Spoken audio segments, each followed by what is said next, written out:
All right, welcome everyone to our February Open for Anti-Racism webinar. And we're thrilled to that you are here with us today. And also we have a wonderful speaker who we'll introduce in just a few moments, Dr. Bush, president of Los Consumnes College in Los Rios District. And I'm Una Daly, the director of the Community College Consortium for OER, and I'm here with James Glapper-Grossklag and other members of our leadership team. And so today we're just going to have a few calendar reminders.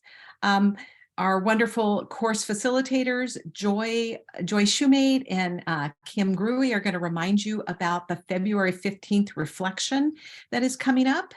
And then we're going to turn it over to Dr. Bush for a conversation on dismantling racism in California community colleges. Any questions before we get started?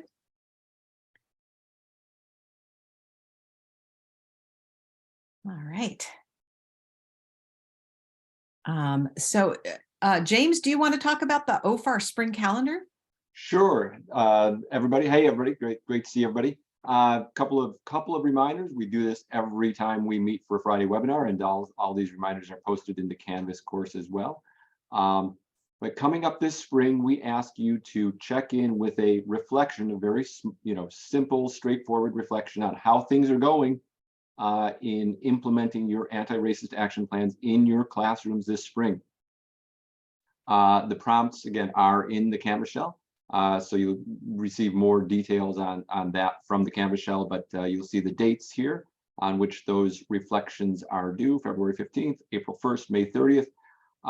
We encourage you to submit those reflections in any format that suits you. If you want to write a little something, that's fine, but if you want to shoot a video and upload that, that's fine as well.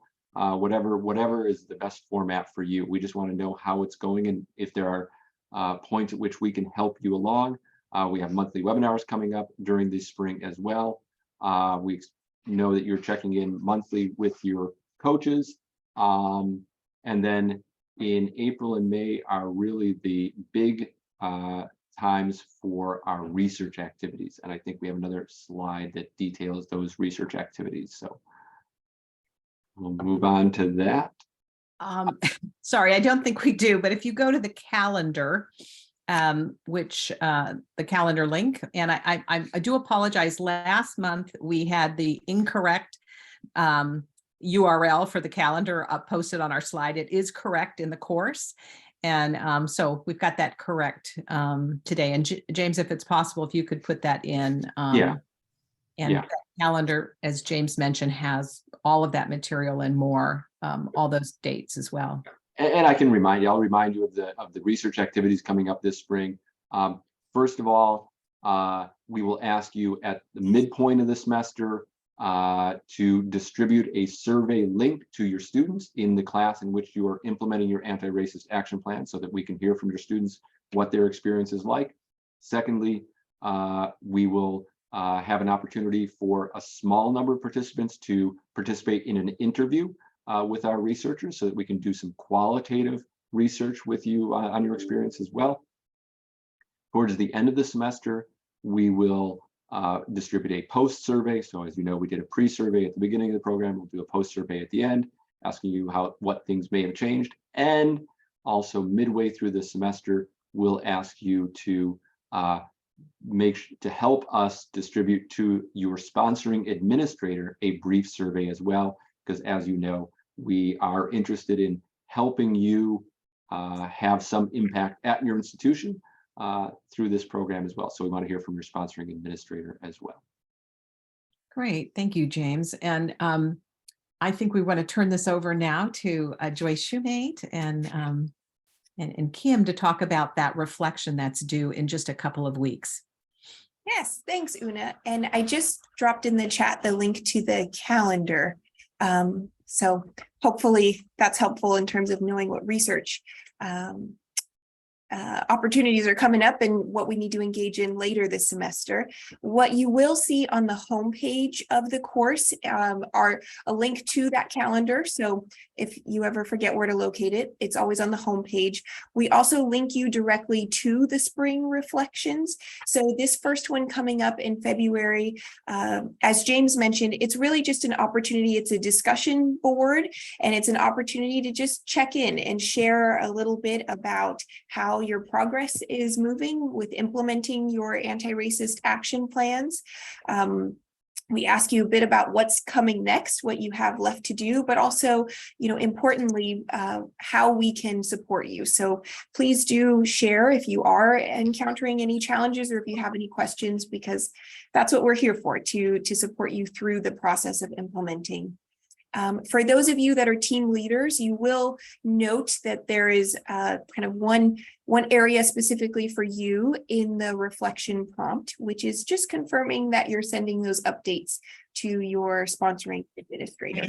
So if you have any questions, please don't hesitate to reach out. You can do so through the Canvas inbox. You can add anything into the chat here. Kim and I are available via email. So that about does it. But we look forward to learning about your progress. Thank you so much, Joy. Sure. And I want to reiterate that we look forward to hearing how it's going with all of you in your classrooms. All right, and this is just a quick teaser about the webinars that are coming up for the rest of the semester. As you know, we're on our February 3rd one right now, and it's just about to get started. But March 3rd is Open Pedagogy and Practice. We've had several from the cohort who are going to be presenting on some pedagogical practices that they use in their classroom to implement anti-racism. So that's going to be fun to learn from each other. We might have room for one more faculty member who wants to share on March 3rd. So let us know about that. I know you've seen emails about that previously. And possibly we might have some students. I might be saying that a little prematurely, but we might potentially have some students from one of our college teams who might be able to join us. And so it's all about involving students in that open pedagogy. And then I think you know about the rest of them. We have some great ones coming up in April, May, and then in June, of course, will be your participant showcases from a team perspective. And so we'll give you more information about that in March timeframe about what that might look like so that you can be thinking about that ahead of time. Any questions about that? All right. Well, now it is my pleasure to introduce Dr. Edward Bush. And I'm going to read this to you. But first of all, before I introduce Dr. Bush, I want to say thank you to Dr. Deborah Crumpton from Sacramento City College, who made the introduction to Dr. Bush. And he very kindly agreed to join us for this webinar. And I think all of you in this cohort are aware of Dr. Bush. One of the videos of a keynote that he did at the Student Success Conference a number of years ago was in our course, and that we all had an opportunity to listen to that for the first time, or possibly for some of us for the second time. So Dr. Bush has 25 years of experience in higher ed, with 23 of those serving in the California community college system. He's well known throughout the state of California as a leader who's been able to reimagine traditional institutional practices. He has a PhD in urban educational leadership from Claremont Graduate University, a Master's of Arts degree in public administration from California State San Bernardino, and a Bachelor of Arts degree in political science from the University of California, Riverside. So California product.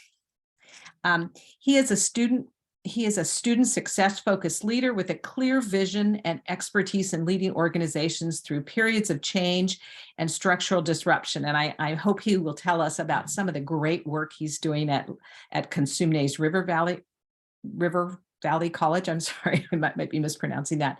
I know that he's been doing some really amazing work around OER with his staff and team. He's an educational visionary whose innovative approach has improved student outcomes while reducing both achievement and opportunity gaps for students of color and other historically marginalized student population. He is dedicated to creating teams of educators who are committed to work towards meeting the evolving needs of students and the communities in which they serve. He is also a co-founder of Amen 2, which is the African American Male Education Network and Development Resources. Welcome, Dr. Bush. And I'm going to stop sharing now so that if you would like to share, or if you'd just like to have a conversation. Yeah, I'm going to share eventually. Yeah, no worries. Thank you, Una, for the introduction. It's indeed a pleasure to be here, and I'm humbled and honored to be present with you today, with the emphasis on the word present, right? That word carries a lot of meaning to me. I think even more so now as I become a little bit more reflective from a recent milestone birthday. The importance of being present. And so I'll put it this way, that there's nothing else that I can be doing, nothing else, no other place that I'd rather be than to be in this moment with you. What I did before this time and what I'm going to do after is not important, but what is critical is the time that I have with you. So with that in mind, I want to extend an invitation to you to be fully present in this moment. And so however you do that, whether it's taking a couple of deep breaths, whether it is taking the last 30 seconds of my intro to check your texts or emails, as you may even have multiple monitors up at the same time. However you do that, I think you are worthy enough, you are important enough to be able to take this moment for yourself and to be fully present with me. You know, one of the things that I've also been really focused on of late is really this idea of being intentional and operating with intentionality, then going into spaces as I start my day, as I interact in meetings, is by setting my intentions, right? So my intentions for today is that together, like we push each other's thinking a bit, that we challenge ourselves to critique and to interrogate the systems and the colleges that we are operating in. Then also for us, it is also my intention for us to begin to think about, and for those of us that may already be thinking about, to think about more deeply, how do we begin then to reimagine a system that we believe will work for all of the students that we serve. So that's my intention. So I also would invite you, whether you put it in your cell phone or take a note, or even perhaps put in the chat, you know, what's your intentions for our time together this afternoon. So I'm going to pause and give you a couple of seconds to do that, for you to set your intention so we can operate in this space with that intentionality that I mentioned.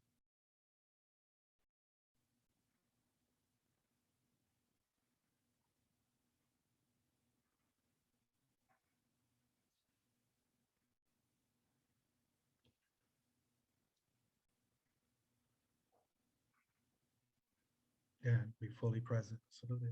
Good to see you, Doc.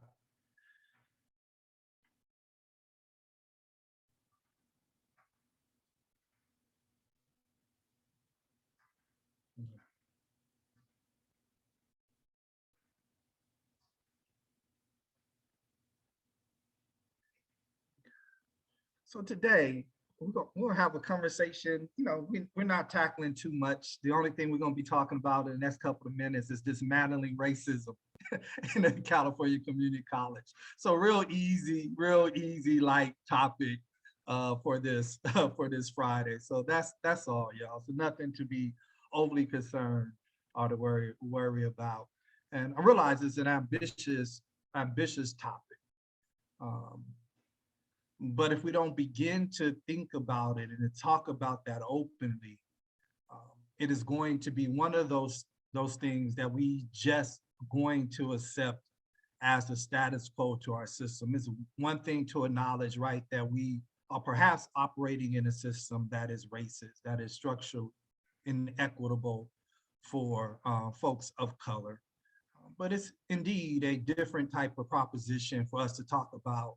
To what extent is it necessary? I don't want to go in with any assumptions to dismantle that system, and what would it take for us being inside of the system to dismantle that from the inside out. And so what we're going to do, we're going to have a conversation together. Una, I think, appropriately said that this is not a presentation, but is indeed a conversation. So think of me less as a presenter and more so as a facilitator. Then also you got to understand the implications of the transition of my role for this afternoon and the implications that has on you. So that means you're not going to be a passive participant. So if I'm the facilitator of the conversation, then you are indeed active participants, with the idea that that this is going to be bi-directional, that you're not just going to be the receiver of information, but in fact, you're going to be a co-creator of the information that is being shared. So if you are okay with that, I take silence as approval to move forward. But I will also take a sign of affirmation if you're really to do so. So thumbs up, then you could do to say that we okay. If I was able to see more of your faces, I would read your facial expressions to know that we're cool. But since a lot of us are opting out of doing that, a thumbs up is going to have to suffice. So I want to do is open up with what I call a warm-up question, and I will go ahead and share my screen for that question, and we'll get us started. So this question is simple, like our topic is. And then so take note of this, and I'm gonna go off screen. If someone wants to, I don't know if you have the ability just to rewrite the question and put it in chat, because I'm gonna go off screen fairly quickly. But the question is the California community college system working? Is the California community college system working? What are y'all thoughts? Is the system working? Just unmute. Hey, Dr. Bush, this is Deborah. First of all, so glad that you are here. Thank you for being here. I would say working for whom, right? That would have to be the rest of that question for me. Okay. Working for whom? Okay. So this is it working for our students? Along with community college working for our students. Along with what Deborah said, this is Kim Gruey. I would say it's working for some, but not for all. So talk to me. So the sum that is working for? The people who already have the resources and already have some of the advantages and privileges, it probably works better for. Okay. So can those who are having success in our system, and success that's defined by what? Maybe graduation rates, transfer rates, persistence, perhaps GPA, degree completion, right? So those who have a history and a pattern of meeting those matrices of success, and usually you're saying you're describing those who perhaps are a little better resource in a variety of ways who's working for, but I don't want to put words in your mouth, Kim, with that. Yeah, I think that about covers it. I think that's a fair enough assessment. Yes, thank you. Okay. What else? Other thoughts? Is it working? I find that it works better for maybe third, fourth generation graduates, right? That have parents and other family members that have graduated and can help kind of walk them through the processes of basically just sort of how to do it. And for the people that are starting from scratch, so to speak, it's a lot harder. Yeah, so he said not so much perhaps for what we describe as first generation college students. Right. And I think was David, you put something in the chat, is not the best multitasker when it comes to facilitation and reading the chat. David, do you mind perhaps sharing or unmuting? Or you okay? Yeah, I put in the chat, and it was kind of based off of the video we watched of you delivering the kind of breakdown of the 3-tiered master plan system. So I put down, my understanding that it's working based on the founding to like corral a certain group of working class students to gain certificates or AAs, and for some to transfer to four-year institutions around like this educational, like this Western form of education. So if that's what it was planned to do, that's what it's doing. So the students who aren't making it through that are not fitting into it because the institution hasn't really transformed to meet the needs of students that don't fit that model. So yeah, I hear you. So your answer to that is yes. I'll put it simple. We're going to unpack a lot more of what you said, David. But based on that, your answer would be yes, it is working. Yeah, based on what it was intended to do, yeah, it's doing. Yeah, I have to add one thing to that is that I come from the perspective of, and I'm Trish Triumph O'Sullivan. I'm sorry I was a couple minutes late getting on. I had a hard time to get on the meeting today. But I come from a perspective of I'm a graduate of the college that I'm teaching at right now. And I have to say that in some ways it did not work for me as a student. And I'm a light-skinned, Anglo-Saxon with some native or indigenous, heritage as well. But if it didn't work for me as a student, it's still not working for me as an instructor in some ways. So I'm just going to say that there's a lot that we need to do. And that's where I'm at. Thank you, Trish. Appreciate it. Others, is the system working? This is James. I'll chime in. I definitely concur with David's statement that likely the system is working in the way it was intended to work. But if we set that aside for a second and we think about the way in which we'd like it to work, no, it's not working. I'll offer a concrete example, and that is matriculating at our institutions, completing the documentation through CCC Apply that you have to complete, and then completing the paperwork at a particular institution, and then going through the registration at a particular institution. I've got teenagers, and I tell you, if you have never yourself tried to matriculate at a California community college or register at your institution, oh boy, I double dare you to do that.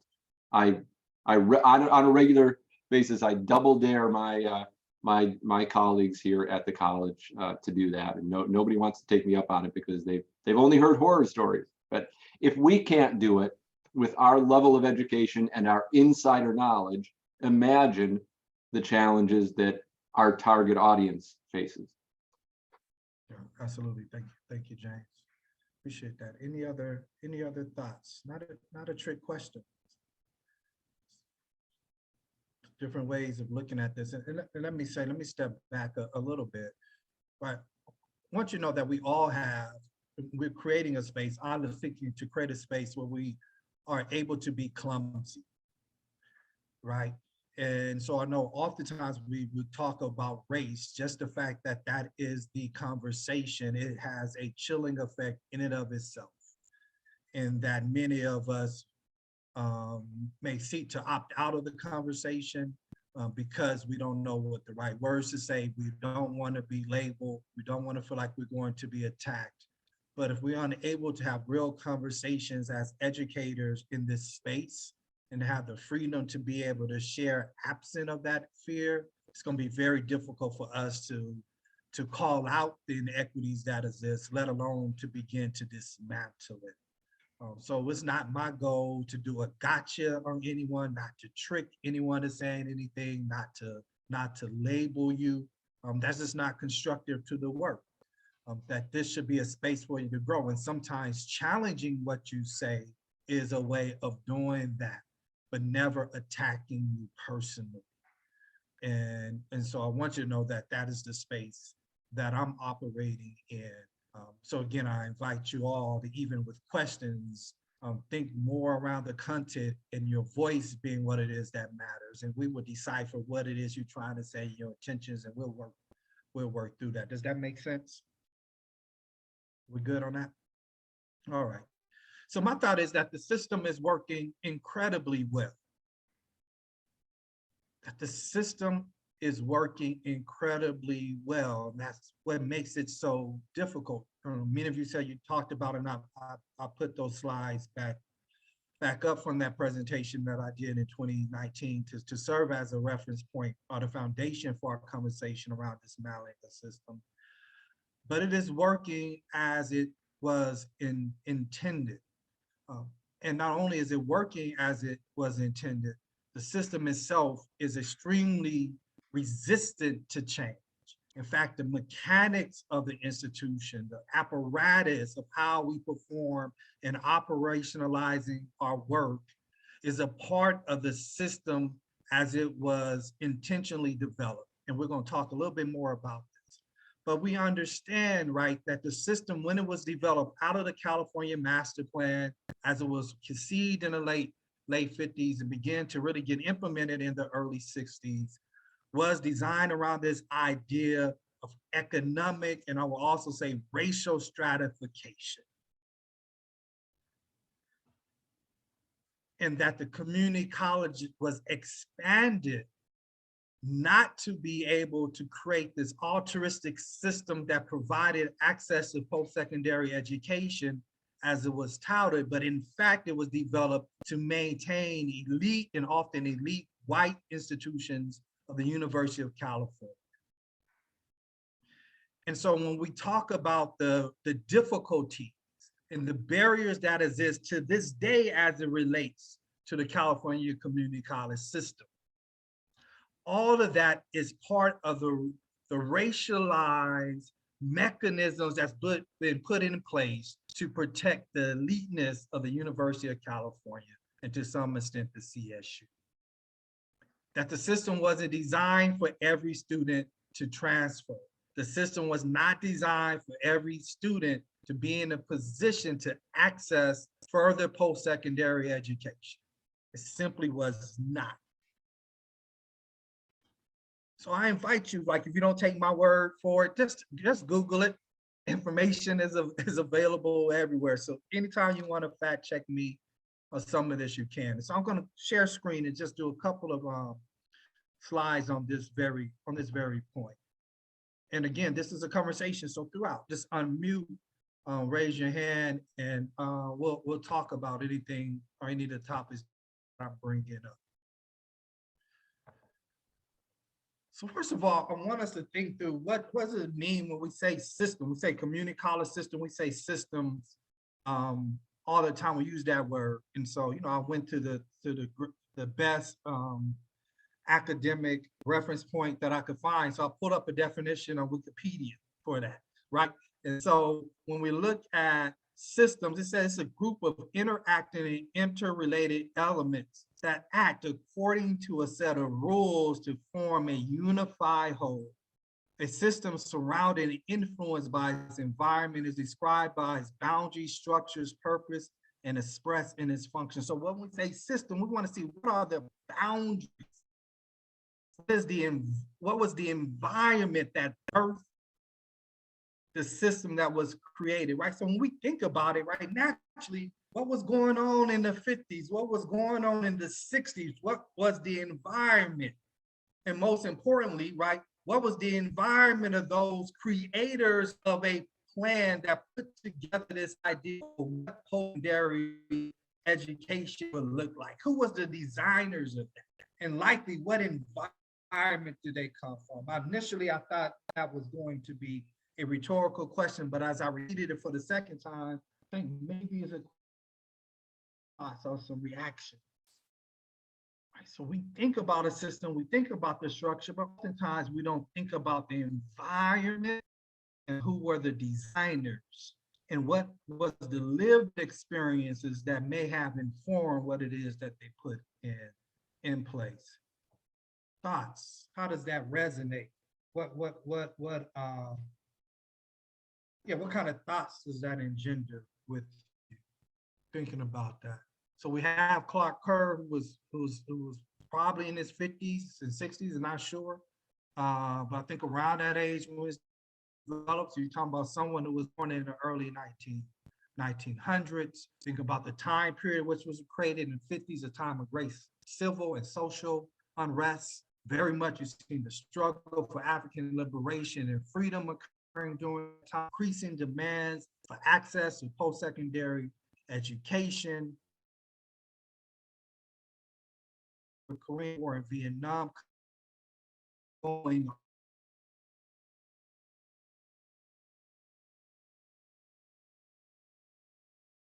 thought about that.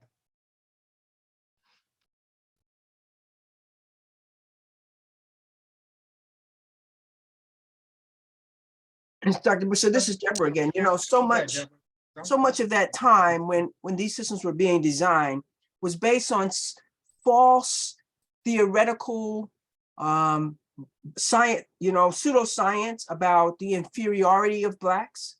It was also a time when, you know, there were no systems anywhere in healthcare or any other place, to include education, that was in any way talking about equality and people being the same.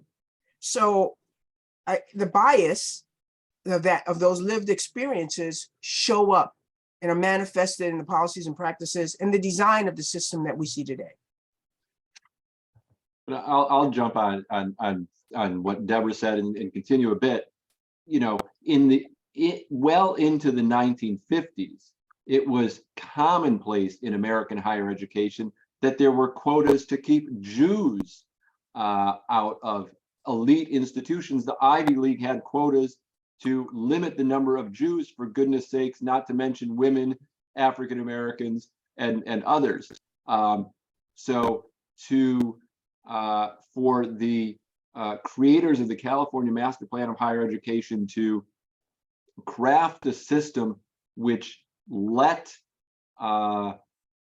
which permitted somehow African Americans to get in the door, but not really have a seat at the table, they would have been congratulating themselves on that for being so progressive at the time. That would have been, in their minds, just a revelation in terms of progressiveness. But today, of course, well, and at the time, there were plenty of people who didn't see that as progressive and saw that as just continuation of the status quo. But the air which the founders breathed was you know, infused with the structural discrimination that I alluded to at the beginning of my remarks. No, absolutely. David, yeah. Yeah, thank you to my colleagues for sharing that too. Just building off of that, I'm thinking of the time period that it was started, and to sum it up in one word, or like in a phrase, I guess, is counterinsurgency. So in the 1950s and 1960s, as you rightfully said, Dr. Bush, right? There's global revolutions, decolonial, anti-colonial victories that are happening around the world. And California is one of the epicenters of the military-industrial complex, you know, for the U.S. global empire. So you have that kind of global thing happening, right? This crisis of U.S. empire at the time.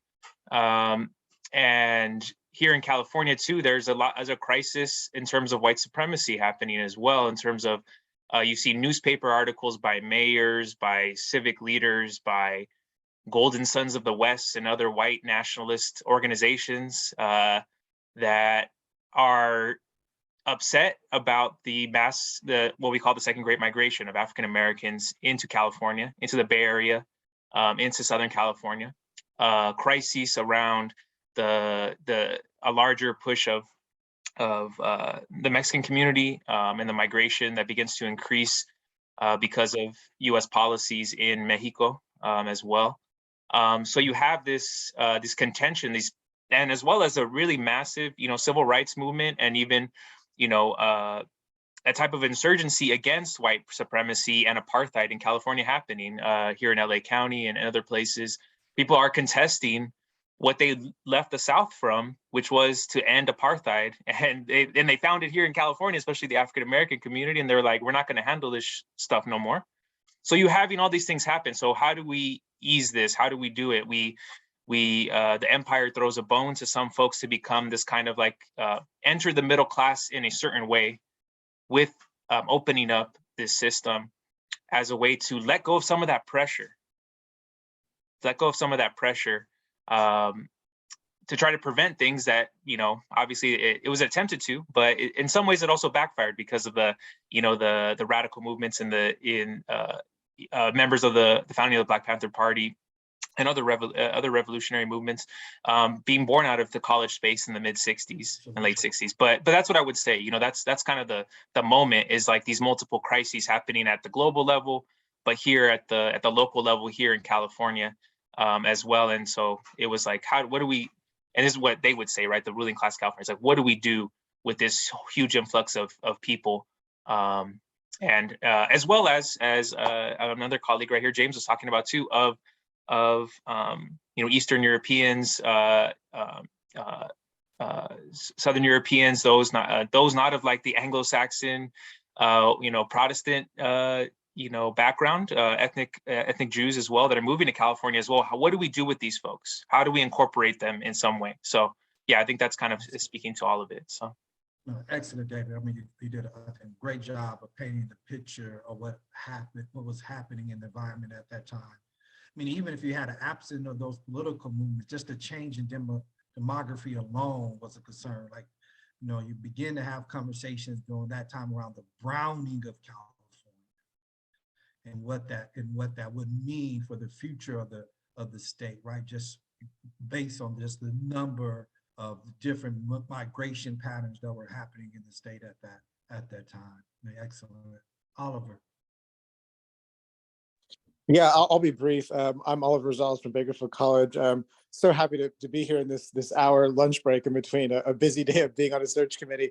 I just wanted to add, though, that the Higher Education Act, the master plan, when it was pushed forward in the assembly, it was from a Bakersfield assemblywoman named Dorothy Donahoe. And, you know, she was a Democrat at a time when the Democratic Party, this is, you know, when it's still kind of the Jim Crow, you know, anti-civil rights crowd in some ways, but you know, regional equity actually was one of her big foci, you know, and you know, sort of descendant white Okie population, and among, you know, the other migrant populations as well, not having access to higher education. And I also appreciate what was said too, just about the unintended consequences and, you know, expanding college access for people of color. I mean, I teach at the Bakersfield College Delano campus, which really was an extension of the farm worker movement, you know, so I just wanted to note that, you know, in terms of the progenitor, right, in the legislature, this whole idea of regional equity was, you know, a really important part of that conversation as well. So thank you. No, it's important, right, that this idea, I wouldn't argue that there weren't well-intentioned folks that were engaging and looking at how to provide greater access to post-secondary institutions. I mean, I would give somewhat of that benefit of the doubt. I mean, however, you know, with that, when we look at the policies that were put in place, I mean, quickly you better see that the message around this idea of the California promise, like this idea, access to post-secondary education in California, is like deeply personal. My parents moved from Columbus, Mississippi, right, because of this messaging around California being accessible for post-secondary education, and just a focus on education in general. And so this idea of open access for all, in fact, was a messaging around a California master plan. But I think when you begin to look at the plan in and of itself, I think quickly that altruistic notion of the purpose behind the master plan, I think, begins to show up in a way that quickly becomes quite problematic. In fact, if you look at even back then, different editorials around the master plan, this idea of social stratification based on what was thought were the needs of the California economy during that time was already in the public space. It was folks that was already critiquing this work. So part of the understanding of the master plan is to know not only the environment, for example, that Clark Kerr, the author of the master plan, came out of, but also understanding his discipline was that of, he was an economist. And so the structure was based on the economy of the state, and not what was based in the educational best interest of its citizens. And so we know just from that very notion that perhaps we're going to have two different concepts that will greatly collide when we think about what is in the best interest when we talk about educating folks as opposed to training folks to serve a particular role in society, and who gets to do what. I think becomes an important question in our conversation as we look at the system itself that have been put in place. So we talked about that. I'm not going to completely revisit it because if you had a chance to see my talk, this is going to be somewhat redundant, but I want to do some level setting. So I talked about the critiques of the California master plan, right? And so when we see the last bullet in particular, it's not a bullet, the last paragraph, someone read that for me. What is that? Clark Kerr stated. Someone to unmute and read that out loud. I'm happy to read it. Can you hear me? Yes. Okay. The forms of higher education ought to be available to all, regardless of their economic means, and that the academic progress should be limited only by individual proficiency, and differentiation of functions so that each of the three systems would strive for excellence in different areas, so as not to waste public resources on duplicate efforts. Clark Kerr stated that the goal of the master plan was to balance the competing demands of fostering excellence and guaranteeing educational access for all. It really goes to this point, and that last sentence in particular goes to what we were just talking about, right? So let's dissect that sentence, right? Because I think it's quite interesting, at the same time, extremely problematic, and it points to the tension as it relates to the structure of the community college system. And within the context of the master plan, his idea of social, economic, and racial stratification, he sees this tension. What is the tension that Clark Kerr is getting at in this statement? What is the tension that he's trying? It's not rhetorical. Someone talk back to me on that. It's clear. Hierarchies of human value here. You know, they're different people. Some that are going to be excellent and some we're going to let them in, but they're not going to ever be much. Yeah, no, that too. Well, what's up with the institution, Melody? What's your thoughts? I mean, focus in on, that's absolutely right. Let me say that what you said is correct. But let's focus in right where, so what Clark Kerr, in his own words, what was the tension that he was seeking to resolve? What you think, Melody? You have some thoughts? So I keep looking at this and thinking of like the 100-point system we use and like how we rank our students. And so it's set up to find, you know, the excellence, but also, you know, students can get by with a C and, you know, we're going to say that's enough kind of thing, rather than a system that's less about ranking and more about providing students what they need. I hear you. I could see that in terms of how that shows up to this day and how it's operationalized in the classroom. Alan Vion, are you there? What are you seeing in that last sentence?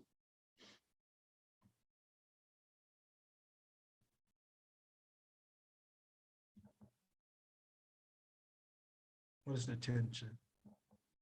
Alan tells us in the chat that he's having some issues with his mic. Okay.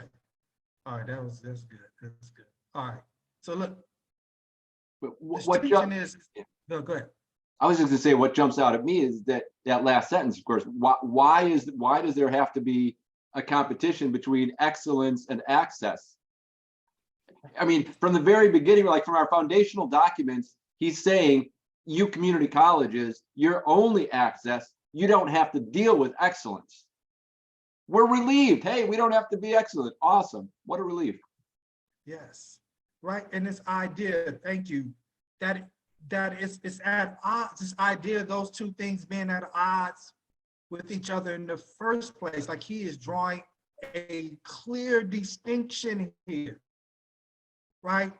That you want, there's demands for fostering excellence, competing demands, as opposed to access for all.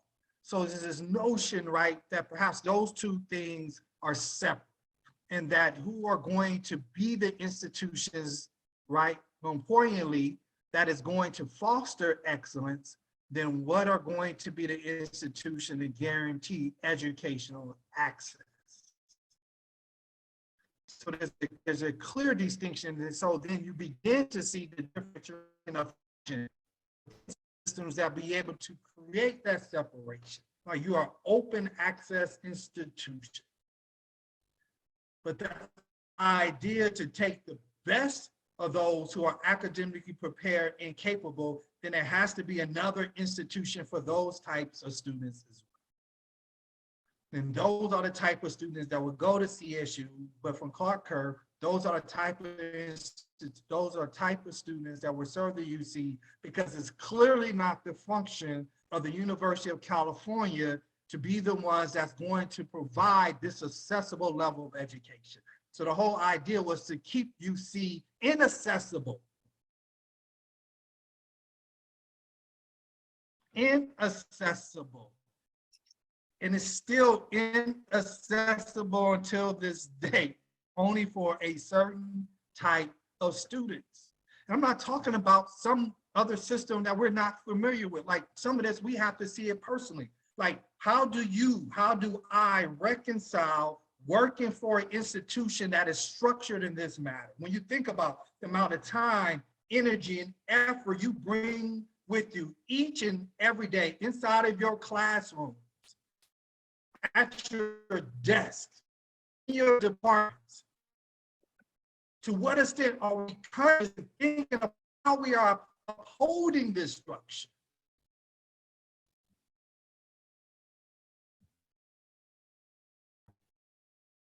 And all a part of that. That every single day, what we contribute to put into this structure is only reinforcing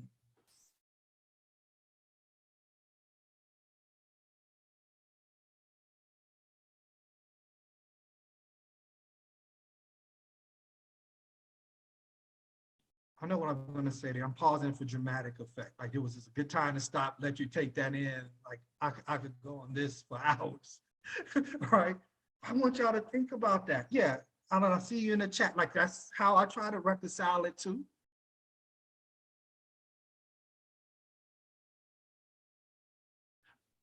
But I need you to really reflect on it, because I think on the most part, and I'm speaking in over generalities, I don't know if we're showing up every single day with this being consciously on our mind.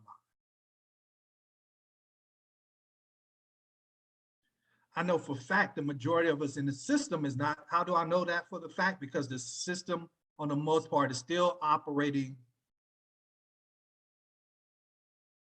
under the status quo. And if I think if the majority of people thought about conscious what type of system and structures we were perpetuating each and every day, would opt to shut that down in some type of way. It's a tension for me. Like I don't have it figured out. Like I'm talking to myself just as much as I'm talking to you. Every single day, I try to reconcile that tension. And think about how can I do good work in a flawed structure? How do I turn an orange into an apple? And even if that is possible, crazy making. It can, right? It's crazy making. And every day for me, it's like, how do I not be a fraud here? And how do I not perpetuate this? Where can I find my authenticity and my courage at the same time and keep hope alive, not just for me, but for the students as well? It's almost crazy making. And when you see the kind of institutional violence, right? Not, you know, as colleagues talk about what happened to Tyree Nichols, I said to a colleague the other day, it's the same, I'm centering myself, it's the same stuff we do in our classrooms, on our campuses, right? They may not die, you may not see the death in front of you, but we are killing our students nonetheless. When we hold them to a system that we know doesn't want them, has no place for them, right? And it's going to put up more barriers than we can really prepare them for. Sometimes it just becomes just too much. Yeah, no, well said. Absolutely. I mean, I think ultimately how I reconcile the work is thinking about dismantling it every opportunity that I get. That if the structure, system, boundaries, and rules are flawed because it is meant to perpetuate racist ideology and classism, and I think all the other isms,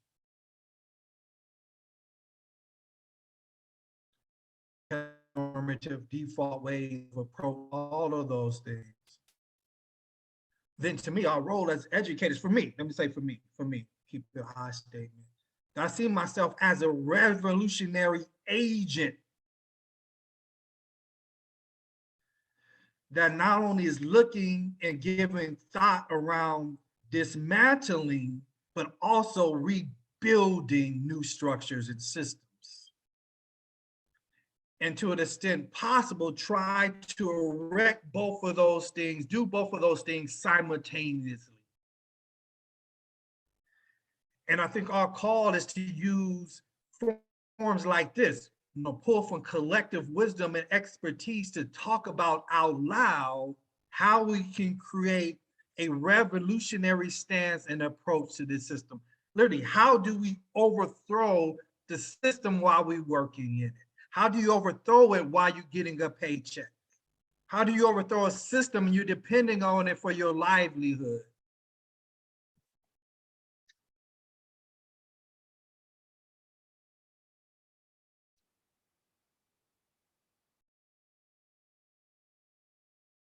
And some real questions, and the implications are real. Like, this is more, as Dr. Crumpton suggests, this is not an academic exercise. Like, we're not having this conversation for the sake of having a conversation because we're looking and preparing to do a research paper. This conversation is real because we have people who are literally, right, as Dr. Crumpton suggests, is dying spiritual death, educational death, and sometimes real death as a result of the ideologies in which that's developed in and outside of our classrooms, because the system is going unchanged and oftentimes unchecked. So when a student walks into a classroom and not seeing a reflection of who they are, not only who's standing in front of the classroom, but when they open up a book, whether it's an open educational resources or whether it's a textbook, and don't see any reflection of their own humanity, their contributions to it for anyone that looks like them, we are committing a spiritual murder. Like, when we don't center the experience, culture, norms, and values of students of color, we're not only saying that you don't belong, we're saying that you're not even good enough or worthy enough to be a part of how we structure things and what it is that we acknowledge within our institution. We said we want students of color to belong, but I'll argue the fact we really want our students to assimilate and not belong. Because if we want them to belong, then every term we will have a reflection of their culture. Our buildings will look differently. Our classrooms will look different. The rituals of our college will look different. Graduations will look different. Convocations will look different. PD will look different.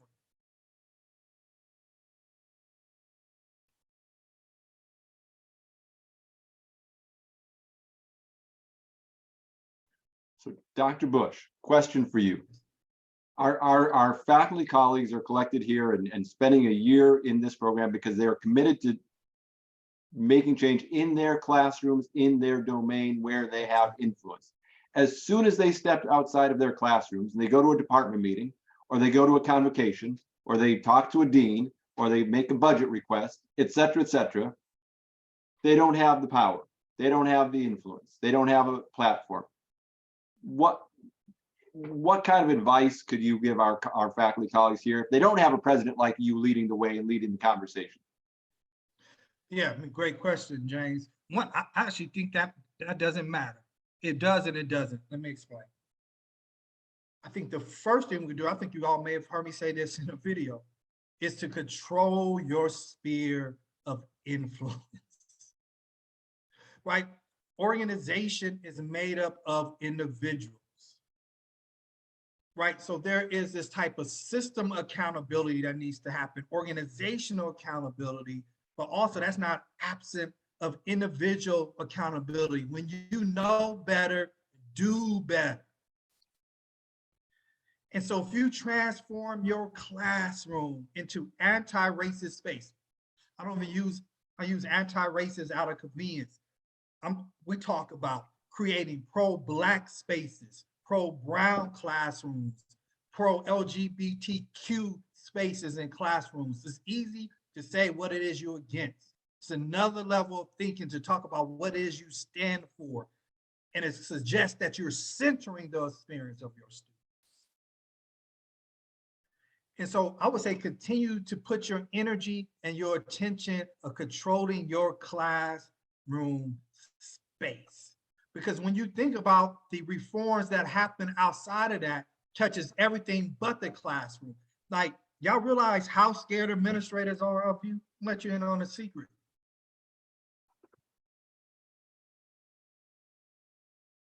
Do y'all like really get that? So much so, like we factor in how to do organizational change with the path of least resistance, and that path of least resistance always means we're going to start with student services or administrative services, because we are unwilling for a lot of reasons to have the difficult conversations about what is happening inside the classroom. But if we don't, then no real substantive change is not going to happen. And so part of controlling your space as faculty is to open up the conversation about what is happening inside of your classroom. It's opening up the space of what is happening in your classroom. And that hits different. Because if you think about the amount of protection and systems that is created to protect your space inside of the classroom. You know, we have academic freedom, but where's the document that talks about our commitment to student freedom and liberation? Where does the labor contract that talk about what our students' rights? I know we have students' right to know, but what is the contract that is protecting the right of our students, and particularly students of color? Where's that negotiation table? What union, what Senate with real power is able to lobby on their behalf?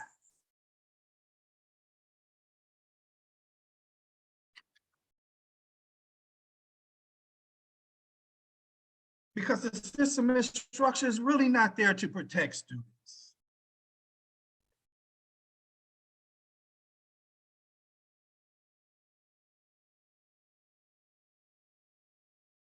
Wasn't expecting to come with that, but y'all got that for free. You know, never have to invite me back. Being back, that's real talk. And that's real conversations that we have to have. We are hiding behind processes. We all are. We hampered by fear. We hide behind our shareholders group our collective bargaining, we hide behind that. Administrators rather leave institutions than having deep committed work. We much rather have longevity than to make an impact.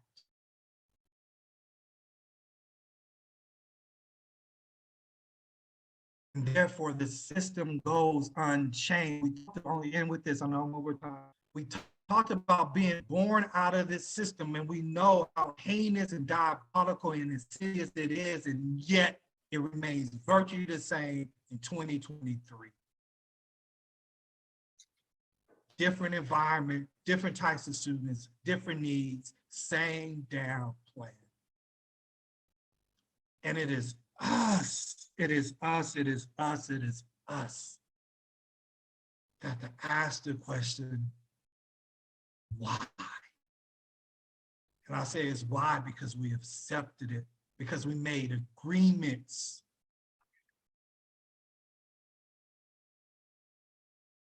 We made agreements with the system because inevitably we answered the first question. Maybe academically and intellectually, we know how flawed the system is, but we also know the status quo has its benefits. And are we more comfortable with the benefits at the sacrifice of liberation, freedom? Are we so satisfied with the benefits that we are willing to really get outside of our comfort zones and challenge the status quo? Just a question that I want us to ponder. I want to thank you for your time. I appreciate you having me for us to be able to have just the start, very beginning of a very deep and complex conversation that we have to have. Thank you, Dr. Bush. I really feel this is just the beginning. And I know that you have other commitments as well today. Some of our folks are going to be meeting in their team groups after this as well. But a really big thanks to Dr. Bush, who seems to have disappeared. There you are, Dr. Bush. Really big thanks for these are such big questions. And you know, OFAR is trying to make some impact through our wonderful participants who are trying to do this work in their classroom.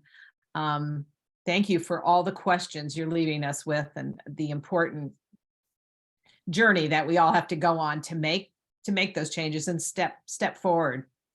Well, and what perfect timing, Dr. Bush, to have you dare our participants to take control of their classrooms.